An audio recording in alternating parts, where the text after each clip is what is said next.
The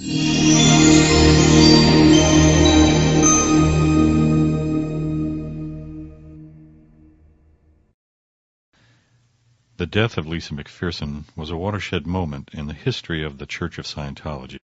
In November 1995, the 36-year-old Scientologist suffered a mental breakdown and was taken to the church's Fort Harrison Hotel in Clearwater. Scientology staffers kept her in isolation as they tried to nurse her back to health, but she died after 17 days. The tragedy resulted in a criminal investigation, a lawsuit, and worldwide attention. It also became a thorn in the side of Scientology's young leader, David Miscavige. During most of his career, Marty Rathbun was one of Miscavige's top lieutenants. He says the case marked a turning point for Miscavige. In November 1999 was a big snapping point with the guy because Judge Moody in the civil case allowed him to be named in an amended complaint. That was like the explosion of all explosions, that he was now potentially going to get deposed and be embroiled, and his name would be embroiled in that litigation. And I don't think he ever recovered from that, quite frankly. I mean, the guy was a deteriorating spiral from that point forward. He became progressively more antagonistic, violent, irrational. Regularly, David Miscavige would, in the middle of a conference, in a conference room full of people at the INT base, physically assault and punch, slap open-handed, grab by the neck, throw to the floor, a number of international executives. Mark Yeager. In the 2000s, I probably saw him get beat up pretty severely half a dozen to a dozen times. Ray Midoff, he would regularly hit this guy open-handed upside the head real hard and jar him. Mike Rinder probably got it worse than anybody else. I saw him get beat up at least a dozen times just in those last 4 years or so that I was in, and some of them were pretty gruesome. Rinder walked away from Scientology about 2 years ago. Just before he left, Miscavige wanted him to put the brakes on a BBC story about rumors that the leader had attacked Scientology staffers. When the BBC confronted him in 2007, Rinder denied that Miscavige had hit anyone. We're absolutely clear. As far as Mr. Miscavige is concerned, he has never thumped you. Absolutely. And he's totally not, and utterly. he's never And thumped your anyone. anonymous source. Okay. Anonymous source. Okay. Today, Rinder says he witnessed Miscavige physically attack church staffers and was attacked himself some 50 times. Amy Scobie, a former top executive who worked in the church for more than 25 years, says she too witnessed Miscavige's attacks. For much of her service, she was stationed at Scientology's base outside of Los Angeles, where her office cubicle backed up to a large conference table Miscavige frequently used for his meetings.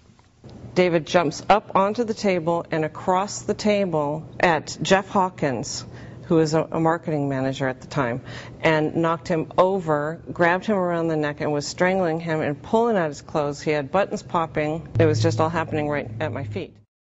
3 defectors interviewed by the Times say they were among 30 or so people who were made to play a game of musical chairs.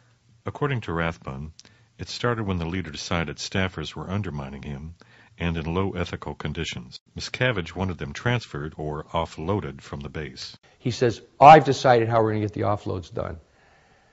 So he comes in and he makes everybody arrange the chairs around the big conference table and flip them backwards so the chairs are facing out. And he says, you all remember musical chairs from your childhood. There was this whole twisted thing about it, too, because he played this song, Bohemian Rhapsody. The one by Queen? By Queen, yeah, and there was all this significance attached to it because you've all committed these heinous crimes against humanity, and now you're in the same position as this guy in the song that nothing matters anymore, right? So this song got played over and over all night long as he played this sadistic game of musical chairs. But there was people, ramming people in, cross-body blocks into the walls and ripping people's clothing off, and it was really pretty sickening. The Church of Scientology says the defectors are lying. They have dug up tired allegations from the internet and inflated the importance of the positions that they held in Scientology's dedicated workforce known as the Sea Org. They say it was the defectors who physically abused staff members, and when Miscavige found out, he put a stop to it and demoted them.